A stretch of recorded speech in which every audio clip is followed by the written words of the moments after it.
Hola, el día de hoy vamos a hablar de infección de piel y tejidos blandos. Mi nombre es Sebastián García Morán, soy residente de segundo año de pediatría de la Universidad Libre Seccional Cali. Bueno, vamos a comenzar con la charla. Dentro de la temática se va a abordar algo de introducción, en la cual vamos a hablar un poco de la epidemiología.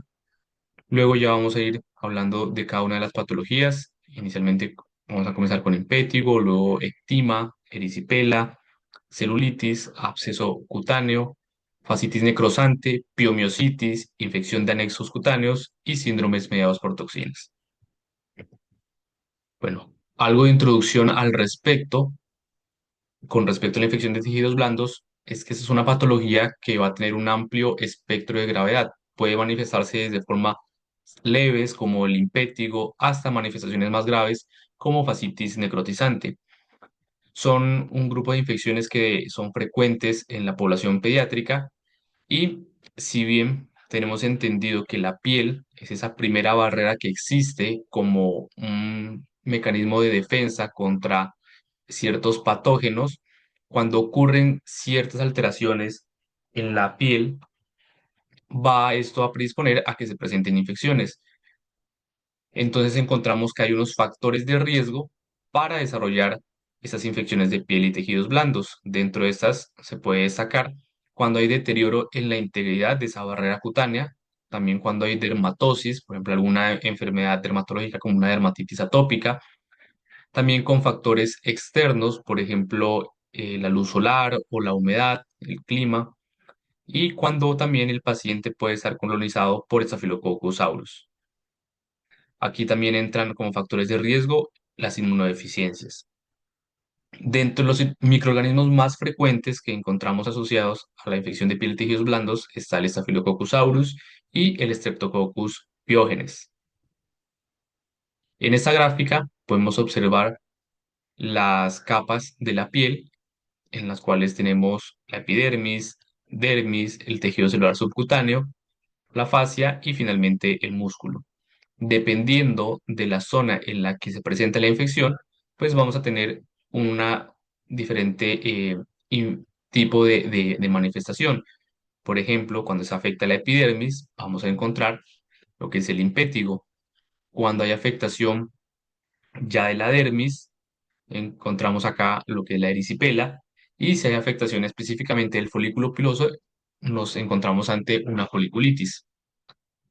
Ya a medida que avanzamos en profundidad, cuando se afecta tanto la dermis como el tejido celular subcutáneo, que ya encontramos que se ubican las celulitis, y ya en esta zona también están los abscesos, y ahí, como su nombre lo dice, en la fascitis necrotizante es la afectación de la fascia.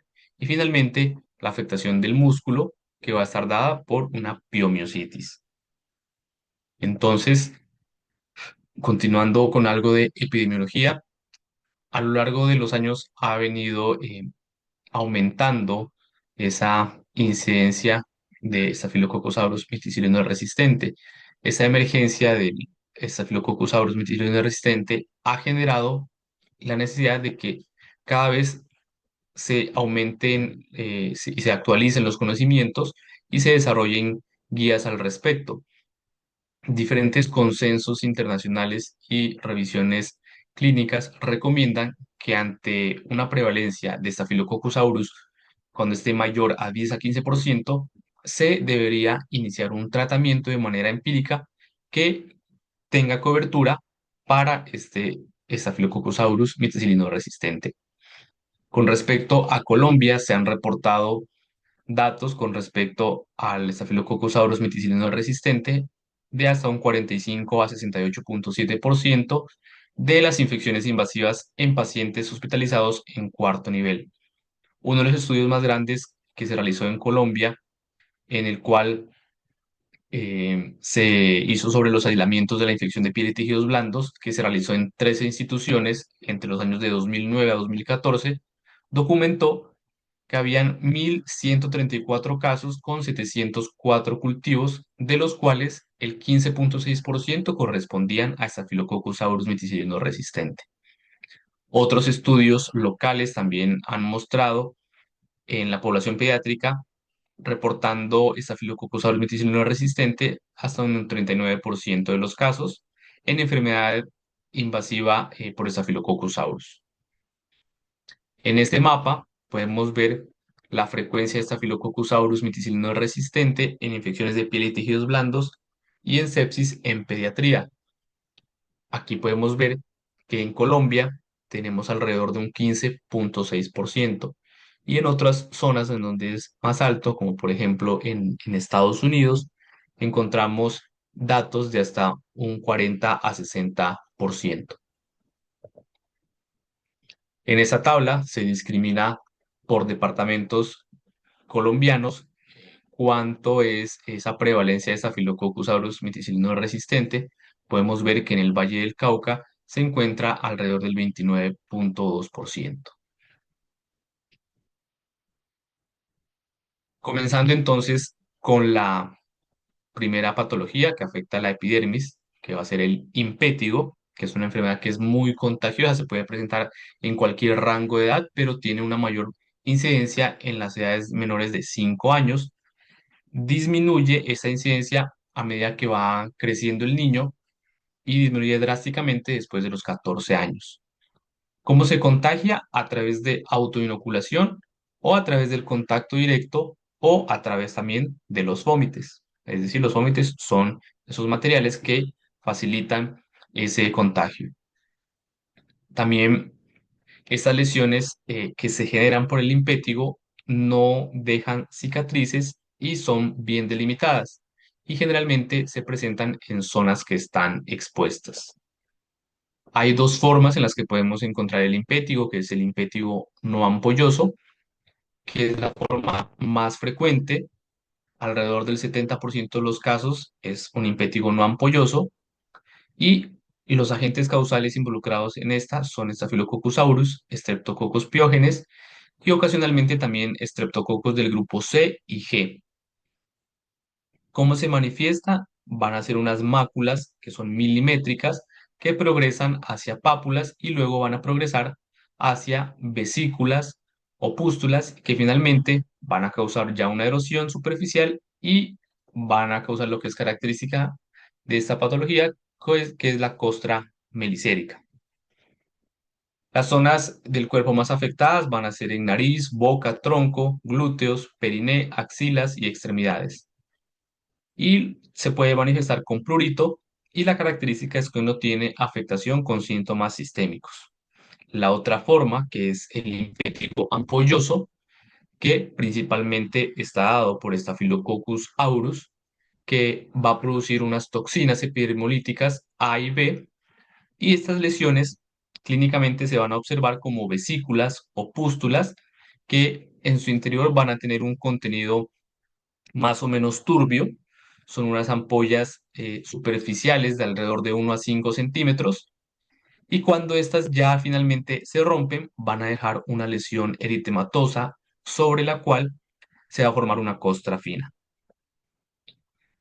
Dentro de las complicaciones, lo más frecuente es que se presente una extensión local, es decir, que evolucione hacia una celulitis o una linfadenitis, de acuerdo a la afectación del tejido adyacente. También puede complicarse con neumonías si ya afecta las articulaciones como una artritis séptica o si afecta ya el hueso como una osteomielitis o finalmente una sepsis.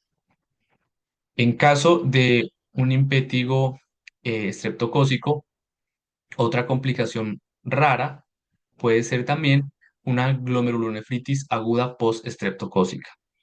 ¿Cómo se hace el diagnóstico?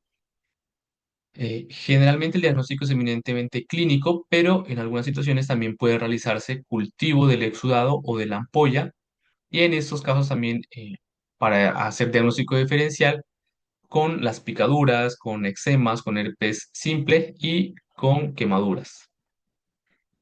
¿Cuál va a ser el tratamiento? La guía colombiana que se desarrolló en 2023 recomienda un tratamiento tópico para aquellas situaciones en las cuales el impétigo tenga una extensión limitada, es decir, que no tenga una afectación más del 2%, que sea una afectación menos del 2% del área total de la superficie corporal total por un tiempo de 5 a 7 días o hasta que haya una resolución completa de la sintomatología.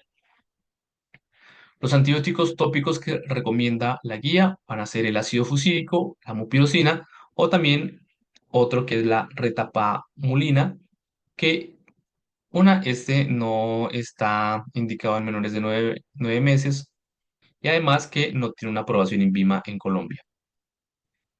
Ya en lesiones en las cuales sean múltiples o que hayan brotes de una glomerulonefritis postreptocócica por Streptococcus pyogenes, ya se recomienda en estos casos, según la guía, utilizar antibióticos orales. Dentro de la primera línea para el manejo estarían las cefalosporinas de primera generación y dentro de estas, pues, la cefalexina. Como alternativa, podrían utilizarse también penicilinas antiestafilocócicas como la dicloxacilina o la flucoxacilina durante 7 a 10 días. Los casos para utilizar amoxicilina clavulánica es limitado y se considera dependiendo de la condición clínica del paciente. En los casos en que se sospeche o se confirme que hay Staphylococcus aureus meticilino resistente, se recomienda utilizar clindamicina o trimethoprim sulfamethoxazol como el antibiótico oral. Y el tratamiento oral de primera línea va a ser, entonces, como hemos dicho, con una cefalosporina de primera generación. Otra patología que encontramos va a ser el ectima, que en esta también es poco frecuente, pero la característica es que es una infección ulcerativa cutánea y se va a extender a través tanto de la epidermis y va a llegar hasta la dermis. El agente etiológico involucrado en estos casos principalmente va a estar Streptococcus pyogenes con mayor frecuencia, seguido de Staphylococcus aureus y suele localizarse a nivel de miembros inferiores. La clínica, como se manifiesta, va a ser como un impétigo no ampolloso que se sobreinfectó de una lesión previa y evoluciona ya hacia una úlcera con un borde que va a ser elevado y eritematoso, como vemos en la imagen, que va a dejar cicatriz al final. Dentro de las complicaciones más frecuentes del ectima encontramos que puede generar una linfangitis, celulitis, una glomerulonefritis post-streptocócica también. Y está el ectima gangrenoso, que este es producido ya por un agente específico que va a ser Pseudomonas aeruginosa y cuando se produce secundario a bacteremia, sobre todo en pacientes que tienen neutropenias. Clínicamente va a iniciar como una mácula pápula eritematosa que va a evolucionar hacia una vesícula y que finalmente se convierte ya en una úlcera que va a tener los bordes sobrelevados. Un halo que va a estar eritematoso, violáceo y una costra central, que la característica esa es que es una costra que es negra. Para hacer el diagnóstico de esta patología es necesario la extracción de hemocultivo y también un cultivo de la biopsia que se tome de estas lesiones. Así como vemos en la imagen, entonces vemos que tiene una úlcera con un centro costroso negro. El tratamiento que se recomienda acá va a ser antibióticos sistémicos, ya en estos casos que van a ser cefalosporinas de primera generación. Encontramos cefazolina endovenosa o se podría utilizar oral el cefadroxilo por un tiempo de 7 a 10 días. En los casos en que exista alergia o intolerancia a estos medicamentos, se recomienda utilizar clindamicina o macrolidos. Para los casos de el ectima gangrenoso, que es el causado por Pseudomonas aeruginosa, entonces se recomienda que haya una cobertura con un antibiótico sistémico intravenoso contra pseudomonas. La otra patología entonces que encontramos bien va a ser la erisipela, que es una infección que va a afectar la dermis superior y al sistema linfático. El agente causal en la mayoría de los casos va a ser Streptococcus pyogenes o estreptococos de los grupos B, C o G, y ya en un porcentaje menor vamos a encontrar como agente al Staphylococcus aureus. Para que se presente esta lesión requiere que haya una puerta de entrada. ¿Y cuáles van a ser esas puertas de entrada? Cuando haya abrasiones, úlceras o picaduras de insecto. En neonatos puede originarse como puerta de entrada por el cordón umbilical y se extiende hacia la pared abdominal. El inicio va a ser de forma brusca y aparece es una placa eritematosa caliente y la característica de esta es que es brillante, indurada y dolorosa. Y también la característica es que tiene los bordes que están bien definidos y están ligeramente elevados. La localización más frecuente va a ser en miembros inferiores, alrededor de un 70-80%, y en la cara hacen un 20%. En estos casos, si se asocia a sintomatología sistémica, vamos a encontrar que puede presentar fiebre, escalofríos o malestar, y puede acompañarse también de otro tipo de lesiones dermatológicas como pústulas, vesículas y ampollas. Y cuando se presentan estas, van a ser un marcador de gravedad de la enfermedad. ¿Qué complicaciones pueden aparecer? Pueden ser sepsis, un síndrome de shock tóxico estreptocócico, endocarditis, meningitis, aunque son manifestaciones o complicaciones raras si el paciente no tiene factores de riesgo.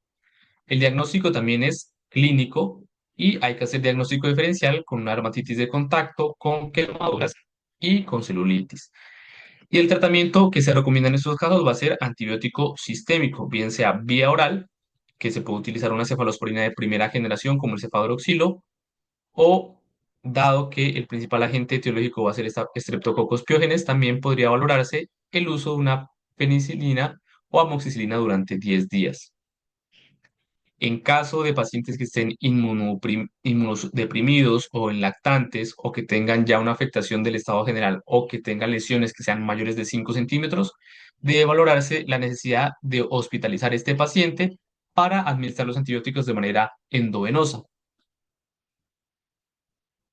La otra patología es la celulitis, que como vemos en la imagen tiene unas diferencias en cuanto a erisipela. Vemos que erisipela tiene los bordes bien definidos, es más brillante, en cambio la celulitis los bordes no están bien definidos y el eritema es un poco más oscuro.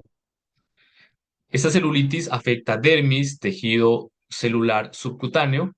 Los gérmenes que están mayormente implicados va a ser Staphylococcus aureus y Streptococcus pyogenes, y otros menos frecuentes podemos encontrar a Streptococcus agalactiae y Bacillus gram negativos en neonatos y enterobacterias en pacientes que sean inmunodeprimidos. Los factores predisponentes van a ser acá también que haya puertas de entradas como traumatismos, heridas por picaduras de insecto y las infecciones cutáneas preexistentes como impétigo o ectima. En esta imagen pues podemos ver entonces cómo está este miembro inferior afectado por celulitis con el eritema y vemos cómo se presenta como una placa de bordes que están mal definidos, no están sobrelevados, tiene características que es edematosa, va a tener calor local, tiene eritema, es dolorosa y puede acompañarse también de linfangitis y adenopatías y síntomas sistémicos que ya se pueden presentar en esta. La localización más frecuente es a nivel de miembros inferiores y pueden presentarse complicaciones como abscesos subcutáneos o también la afectación de estructuras más profundas que pueden darse por continuidad y pueden evolucionar hacia una fascitis necrotizante, artritis u osteomielitis. Y ya en raros casos también pueden presentarse bacteriemia y endocarditis. El diagnóstico también es clínico, pero ya en casos que sean muy concretos o en que exista esa duda diagnóstica o pacientes que tengan una mala respuesta al tratamiento empírico o pacientes que sean inmunosuprimidos, se puede considerar entonces hacer un estudio microbiológico mediante una aspiración. Pero pues vemos que estos cultivos van a tener un rendimiento de alrededor del 10% y cuando se hace biopsia el rendimiento aumenta a un 20%. Un estudio útil puede ser también la ecografía, que nos va a ayudar a hacer un diagnóstico diferencial con otras entidades como los abscesos o la fascitis necrotizante en los casos de que haya duda diagnóstica. En la guía colombiana nos divide en tres categorías esta celulitis, en una celulitis no supurativa leve, en la cual hay una celulitis, pero no hay síntomas sistémicos de infección. Luego está la celulitis no supurativa moderada, en la cual hay celulitis con signos sistémicos de infección, como fiebre, taquicardia, malestar general, y ya la celulitis no supurativa grave, en la cual encontramos que son esos pacientes que están con sepsis y que son aquellos pacientes que están con hipotensión o ya una afectación, una disfunción orgánica, o cuando se presentan aquellos pacientes inmunosuprimidos. Existen también en celulitis unos factores de riesgo para gram negativos. ¿Y cuáles son esos pacientes? Aquellos pacientes que tengan heridas por inmersión de agua, bien sea dulce o salada, aquellos pacientes con sospecha de infección necrosante, úlceras por presión, una infección perineal, infección adquirida a nivel hospitalario, inmunosupresión y también durante catástrofes naturales o heridas de guerra. El tratamiento que se recomienda entonces para aquellos pacientes que se han denominado como celulitis no supurativa leve va a ser las cefalosporinas de primera generación y está la cefalexina. La duración del tratamiento van a ser 5 días. Si no mejora o se complica, se debe extender el tiempo de tratamiento y se debe considerar el uso de antibióticos contra Staphylococcus aureus meticilino resistente en los casos en que se haya demostrado que hay colonización previa por Staphylococcus aureus meticilino resistente o que haya fallado el medicamento de primera línea. Para las situaciones de celulitis no supurativa moderada a grave, ya se recomiendan es antibióticos vía parenteral que tengan cobertura contra Staphylococcus aureus meticilino sensible. Y se recomienda también cubrir Staphylococcus aureus meticilino resistente si hay demostración de una colonización previa por Staphylococcus aureus meticilino resistente o que haya fallado la primera línea. Y en los casos en que haya hipotensión o disfunción orgánica, se debe iniciar de forma empírica antibióticos combinados que tengan cubrimiento tanto para Staphylococcus aureus meticilino resistente como para el meticilino sensible y que tengan características de que sean bactericidas. Y en estos casos encontramos vancomicina más oxacilina respectivamente.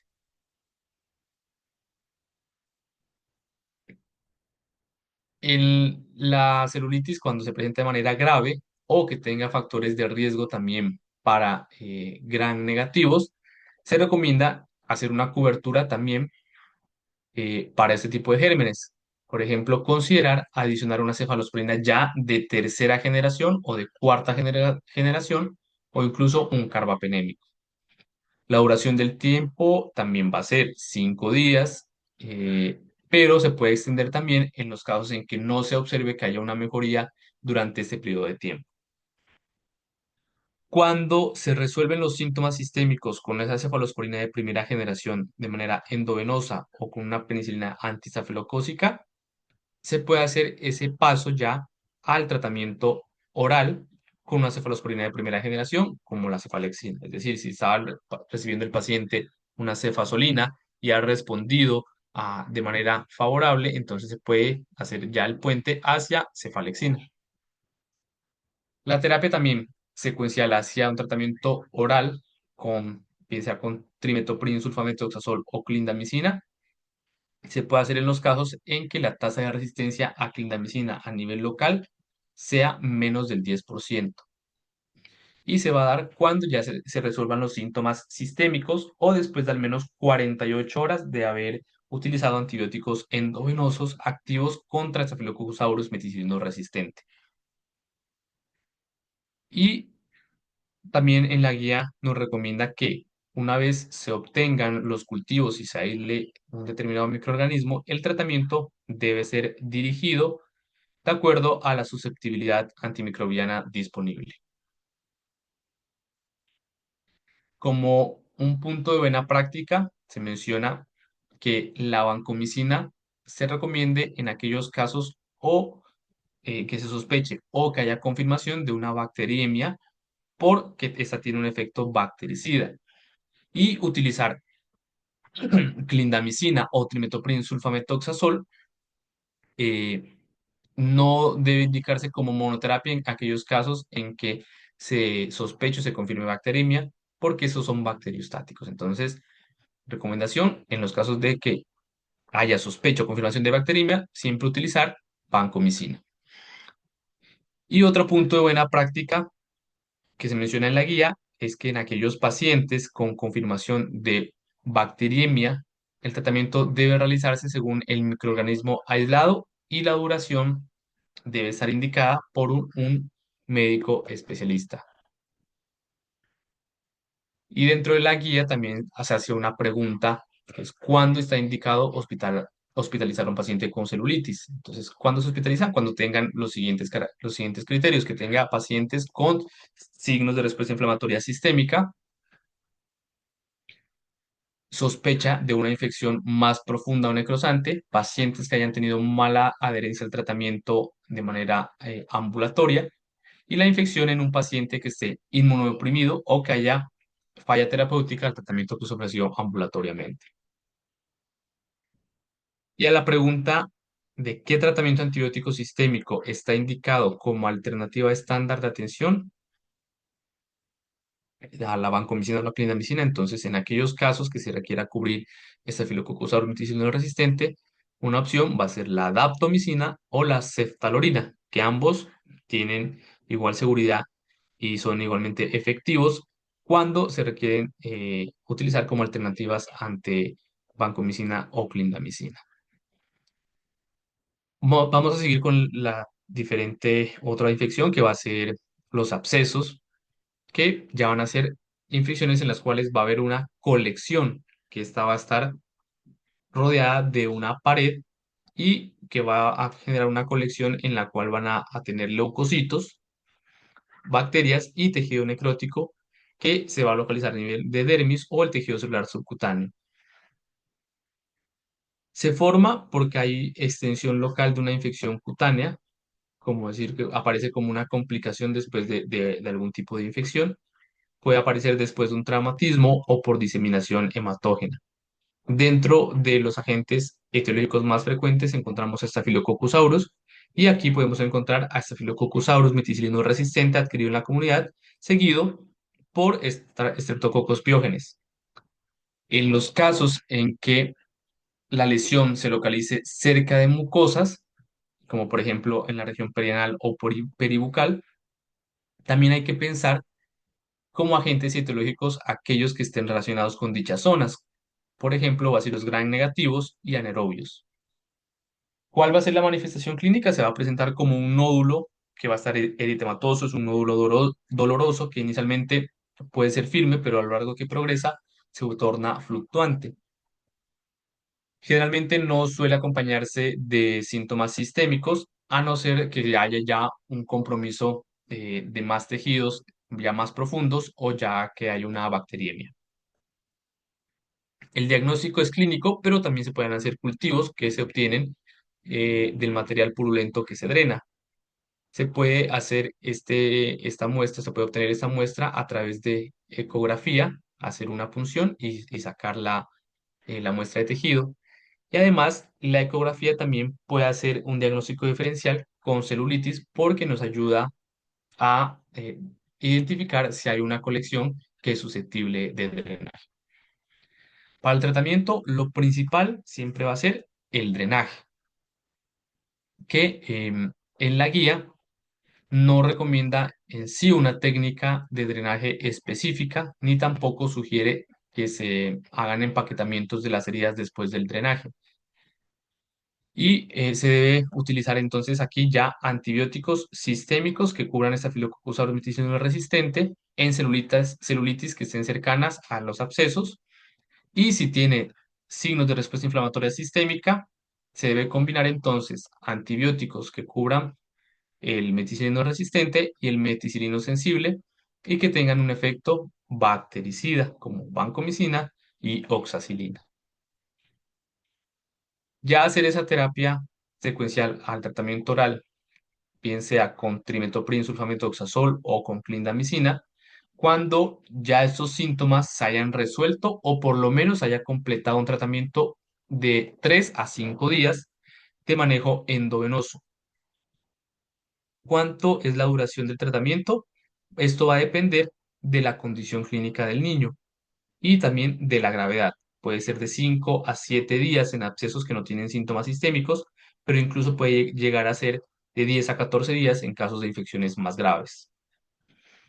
El tratamiento, ya una vez se obtengan los cultivos, debe estar dirigido y debe estar basado también en la susceptibilidad antimicrobiana disponible.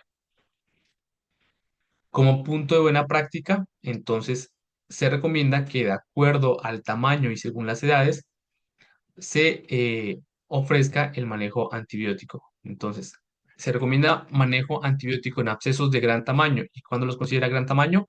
Mayores de 3 centímetros en pacientes de 6 a 11 meses, mayores de 4 centímetros en pacientes de 1 año a 8 años o mayor de a 5 centímetros en niños mayores de 8 años. Otro punto de buena práctica que se menciona en la guía es que la vancomicina se recomienda en aquellos casos, como ya hemos mencionado, que se sospeche que hay una bacteriemia por Staphylococcus aureus no resistente, porque como dijimos, esta tiene un efecto bactericida.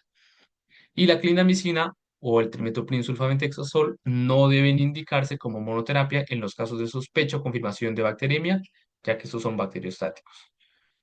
Y como habíamos mencionado entonces, en pacientes que tengan confirmación de bacteremia y el tratamiento y la duración deben ser indicados por un médico especialista de mayor entrenamiento que esté en nuestro hospital. Y esta gráfica también se menciona en la Guía Colombiana 2023, de acuerdo cómo debería ser el manejo entonces en celulitis, si es leve, moderada o grave, si puede ser oral, si puede ser endovenoso y qué medicamentos se deberían utilizar. Y como estábamos ya acá en lo de los abscesos, entonces mencionar que la importancia de hacer el drenaje, ¿no? Y cuando se indican el uso de los antibióticos, dependiendo también del tamaño de estos abscesos de acuerdo a la edad, como ya lo mencionamos. Y también se hace una pregunta en la guía, que es la pregunta número 2, que ¿cuál es el tratamiento adecuado en los casos de recurrencia de abscesos en piel? Entonces, en primera instancia, si vemos que hay un paciente que tiene recurrencia de esos abscesos, hay que buscar si tiene materiales extraños, identificarlos y corregir otros factores, como por ejemplo si tiene hidradenitis supurativa o un quiste pilonidal, que favorezcan a que se presenten de manera recurrente los abscesos. Y se debe hacer incisión y drenaje para hacer la toma del cultivo y desde el principio para orientar la terapia antimicrobiana. Y para aquellos pacientes que tienen abscesos cutáneos que son recurrentes y que están causados por Staphylococcus aureus, se recomienda hacer lo que se denomina como la descolonización. Entonces, que va a ser la aplicación intranasal de un ungüento de mupirocina 2 veces al día durante 5 días todos los meses y un baño de clorecina y el lavado de artículos personales, bien sea toallas, sábanas, ropa, etcétera.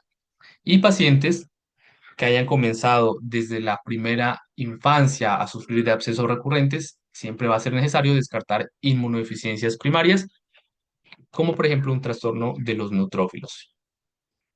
Encontramos otra patología que es la fascitis necrotizante. Esta ya es una infección que ya va a ser mucho más grave y tiene una evolución que es rápida y progresiva. En la edad pediátrica es poco frecuente y puede llegar a producir una necrosis de la fascia, ya del tejido adiposo, incluso hasta los músculos. Según el tipo o el agente etiológico causante, se van a diferenciar dos tipos. Está la tipo 1, en la cual aquí va a haber una infección polimicrobiana. Encontramos acá bacterias aeróbicas, bacterias gram negativas, Enterococcus, Streptococcus, Staphylococcus aureus, y anaerobias como bacterioides, Peptostreptococcus, Clostridium. Esta está relacionada más con traumatismos, cirugías o estados de inmunosupresión. Y ya en el caso, entonces, en que haya afectación de la zona del periné, se denomina una gran gangrena de Fournier. En la tipo 2 es una infección, pero que está ya causada por un solo germen, es monomicrobiana, en la cual se va a aislar Streptococcus pyogenes. También está relacionada con las cirugías, con heridas penetrantes, quemaduras o incluso con varicela. Y se caracteriza porque hay una necrosis también de extensión rápida y hay además una toxicidad sistémica grave. y esta es la que se presenta con mayor frecuencia en la edad pediátrica. Las zonas que más se afectan van a ser las extremidades, pero en niños también se puede afectar incluso el tronco, como vemos en la imagen. ¿Cuál va a ser la clínica? Entonces va a ser un dolor intenso y desproporcionado con respecto a lo que observamos a nivel de la evaluación clínica. Entonces son aquellos pacientes que, digamos, a la palpación van a tener un dolor exagerado con respecto a los cambios que observamos a nivel local. Con la evolución van a aparecer ya cambios como eritema, edema, calor local, la piel se torna brillante y tensa y el dolor va a ser muy intenso.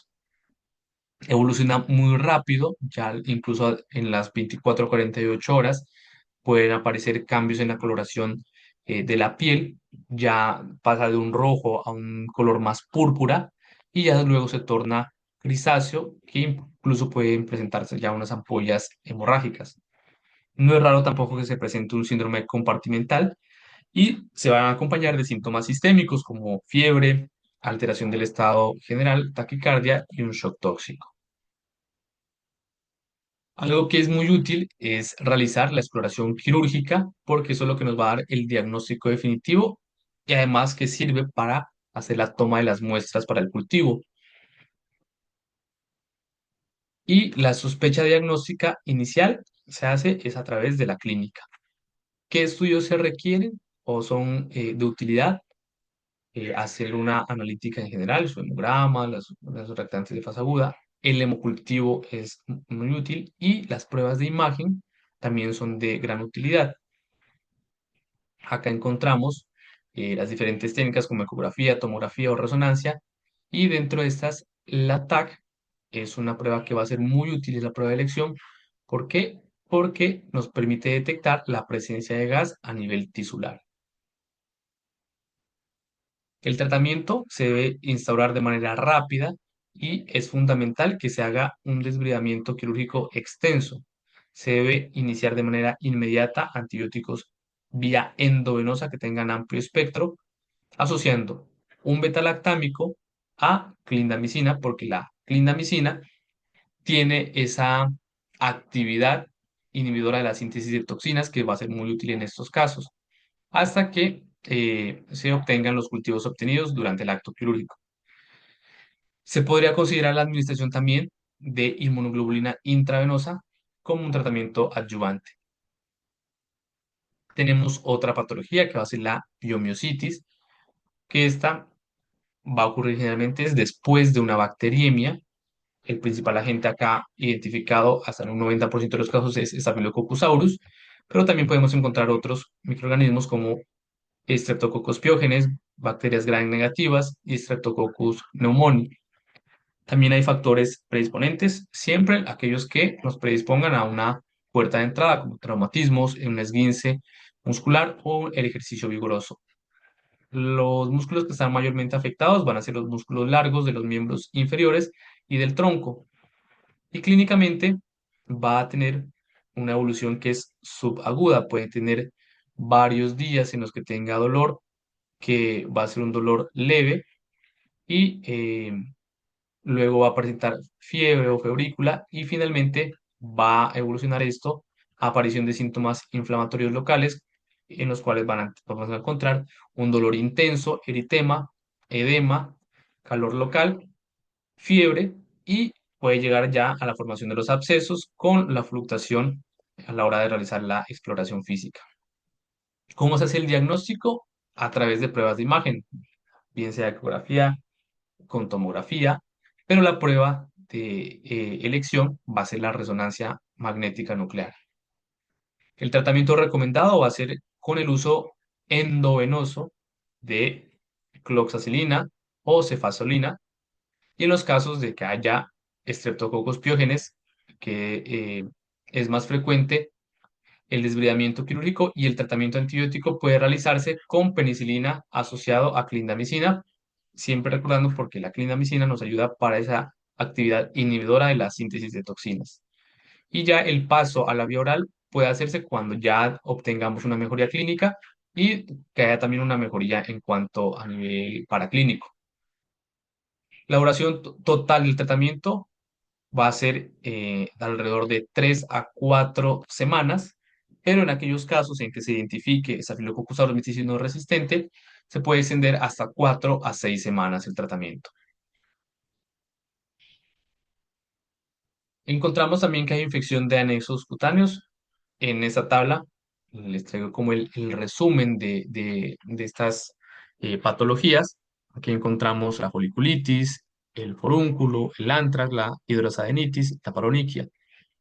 Entonces, vemos pues de acuerdo a las diferentes patologías, cuál va a ser la recomendación de tratamiento. Por ejemplo, vemos que en foliculitis, cuando se afecta el folículo piloso a nivel de epidermis, entonces vemos que el tratamiento va a ser con mupirocina o con ácido fusídico por 5 a 7 días. Ya en el forúnculo, ya acá que ya hay afectación del folículo piloso completo, ya está afectada ya más la dermis profunda, y aquí también se recomienda entonces tratamiento tópico con mupirocina o ácido fusídico durante 5 a 7 días. En algunos casos también puede ser necesaria hacer una incisión o drenaje que favorecería también a la mejoría y se podría considerar también el uso de cefalosporinas de primera generación. Ya en los casos de antrax, que es como ese conjunto de estos forúnculos, entonces ya además de hacer medidas también de calor local para tratar de concentrar la infección. Se puede valorar hacer una incisión y drenaje, también utilizar cefalosporinas de primera generación. Incluso acá también puede ofrecerse dentro de las alternativas amoxicilina ácido clavulánico, clindamicina y por un tratamiento de una duración de 7 a 10 días. En la hidrosadenitis, en la cual hay afectación del folículo pilosebáceo y las glándulas apocrinas también, entonces se recomienda hacer una higiene rigurosa, aplicación de la mupirocina o el ácido fusídico, y se recomienda aquí es la aplicación de amoxicilina ácido clavulánico oral por 7 a 10 días. Y en los casos de paronychia, que aquí está involucrado Staphylococcus aureus, entonces también se recomienda medidas para aplicar como calor local, si es necesario hacer una incisión y drenaje, y la utilización de amoxicilina ácido clavulánico o clindamicina oral por 7 días. Están también aquellos síndromes mediados por toxinas, y acá encontramos el síndrome de piel escaldada estafilocócica. Entonces acá es una enfermedad que está mediada por unas toxinas que son exfoliativas, epidermolíticas A y B, que se diseminan vía hematógena. Es más frecuente en niños menores de 5 años y la característica clínica es que tienen ese eritema, el dolor, se forman ampollas que tienen una facilidad para romperse y dejan una base húmeda y que cuando se frotan suavemente se van a desprender, lo que se conoce como el signo de Nikolsky. Finalmente se produce ya una descamación de la superficie cutánea que está afectada y dentro de las principales complicaciones, como vemos que parece como una quemadura, entonces podemos encontrar la deshidratación e infecciones cutáneas secundarias. El diagnóstico se hace clínicamente, pero también se puede utilizar, hacer el aislamiento del agente causante, por ejemplo, Staphylococcus aureus, que sea portador del gen productor de toxinas, en un cultivo que se hace de frotis nasal, faríngeo o conjuntival. No se toma cultivo de las lesiones. Se debe hacer diagnóstico diferencial con quemaduras, con síndrome de Steven-Johnson, con necrólisis epidérmica tóxica o enfermedades ampollosas autoinmunes.